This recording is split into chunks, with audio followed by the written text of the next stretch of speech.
Hey guys, it's Devo again, and I'm going to be reviewing the next Twilight episode called Time Enough at Last. This is one that I've been really looking forward to reviewing. It has Burgess Meredith, which I bet all you guys know from a lot of different things, but he did 4 TZ episodes, which I think were pretty good. So this one, Time Enough at Last, it's a very good one. It's about a man named Henry Bemis who works in a bank, but he's a bookworm, which means he really likes reading. Well, maybe he's kind of obsessed with reading. Um, and literally, seriously, all he does, whenever he has free time, he reads.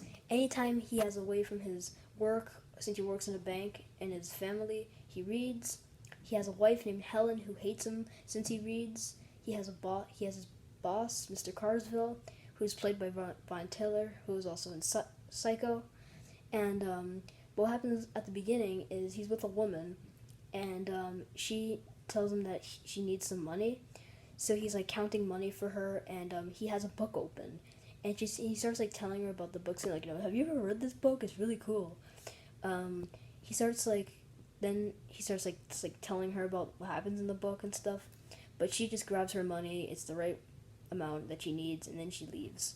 Right when he's in the middle of telling her about the book, he's like, and then everything happens, and then he realizes she's gone. So then he puts up like a little "next window please" sign on his desk, even though he's not on his break. He just like wants time to read without being disturbed. And then his boss, Mr. Carsville, comes in and says that he says like, "Bemis, I want to see you in my office." So Henry comes into his office, and Mr. Carsville tells him, "You've been too obsessed with reading, and you need to stop, or else you're gonna get fired." So then Bemis tries to go into this like sad story about how at home his wife doesn't let him read, and that he doesn't have any time to read. Like whenever he reads a newspaper, she doesn't even let him read a newspaper. She just like takes it away from him. In fact, she doesn't even let him use the ketchup anymore because he's always reading the label on the ketchup. That's how much he reads. Like I bet if like somebody bought him like a cup of milk, like a carton of milk, he wouldn't drink any of the milk. He would just read the stuff that's on the milk bottle. So what happens is his boss Carton. So his boss tells him, so stop doing this or else you're gonna get fired. So he leaves Mr. Carsville's office, but right when he's about to leave, he sees like a little bin with like he sees like a little like collection of newspapers, and he starts like digging through them. Right as he's like leaving, he's got his hand on the door handle, like he's about to open it, but he's like just like hooked on the newspapers. So then his boss has to go to get Bemis's attention, and Bemis is like, "Oh, sorry," and then he leaves. It's really funny. So then we see him at home, and we were introduced to his wife, Helen Bemis, who is a real bitch. He plops himself down on the sofa, and he's reading his book, a newspaper, sorry, but he she comes home, and she just grabs it away from him. And then she says, "I won't have a husband of mine who sacrifices the art of conversation." Now, this is a funny joke he makes. He says, "It's funny." He starts like laughing, and she's like, "What's so funny, Henry?" And he says, "It's just funny that you said how you won't have a husband of mine. How many husbands do you have? You only have me." It's a funny joke that he's trying to. But she doesn't like the joke. I guess she like hates him kind of a lot, because it'd be cool if we got like some sort of hint on like what their relationship was like in the past. It's probably like really bad, because like they don't talk anymore. It'd be kind of nice to hear like what got Bemis into this state. Like like what happened. Like did he have like a family member who died or something, and like like, and all he could do anymore was read. He was like broken. So then it shows him at the next day. Okay, sorry. His wife tells him that they're going out to dinner to get ready, but it turns out that she actually has hidden one of his books under the sofa cushion. So he finds it, and he puts it in his coat pocket, and right when they're about to leave the door, he stops, and she stops, and she finds the book in his pocket, and it's like one of those little like poetry books that's like a collection of poetry, and then she does something really mean that like I thought was like extremely rude. She tells him, "Hey Bemis, why don't we sit down on the couch and you read me some of these poems?" So he sits down, but when he opens the book, every single page has been crossed out with like a permanent marker, and he can't read a page anymore.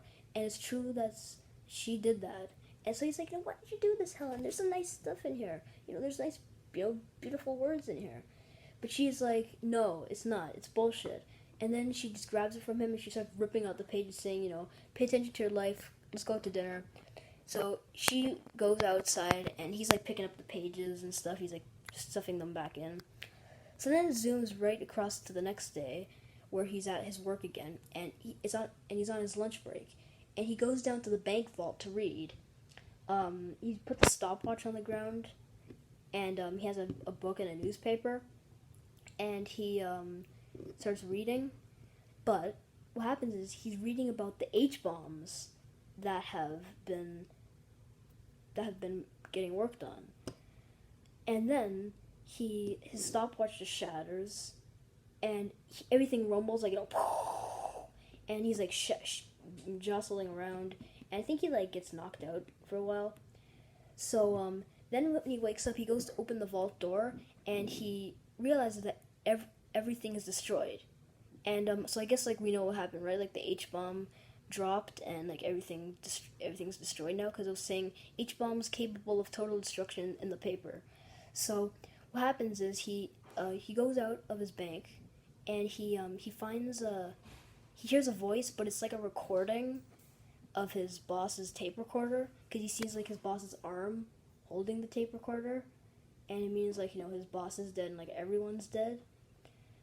And so what he does then is he finds some food and a place to rest, and he's like throwing like his food around, and he decides to he finds a couch and he sleeps for a little while. But then he wakes up and he starts saying that nothing's left for him and that he has to kill himself. So he finds a gun store, and he picks one up and he points it in his head, and he says, I guess I'm gonna have to kill myself because this is it. But when he's about to pull the trigger, he sees a destroyed library with a ton of books everywhere, and he's like, oh, the library's here, yay! So then it shows him that he's like piled up all the books, and all the books are intact and perfectly fine. So he starts like fantasizing, saying, I'm gonna be I'm so happy. He starts saying 1960, 1961, 62, 63, all these years, they're going to last me for the rest of my days. But right when he's about to pick up the first one to read it, he finds one like on 2 steps away from him, and right when he reaches down to reach it, he falls and his glasses fall off his head and they shatter. He picks them up and there's still like glass like barely in it, but he just pushes it all out. Then he stands up and he's like, no, it's not fair. Why? And you see him, like, the camera moves away from him, and, he's like, you can see, like, everything, and it's great. Like, even the effects when he's, like,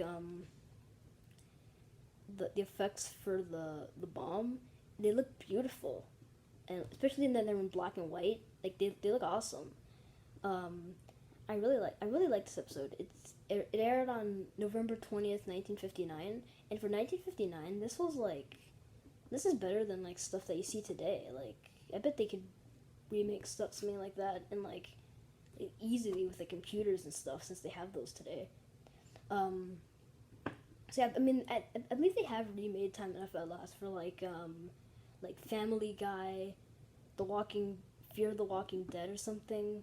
But yeah, it's a great episode. I really like it. So that's going to be it for this video. Hope you enjoyed this. You should see the episode yourself before watching this video, since it might spoil it for you. And bye.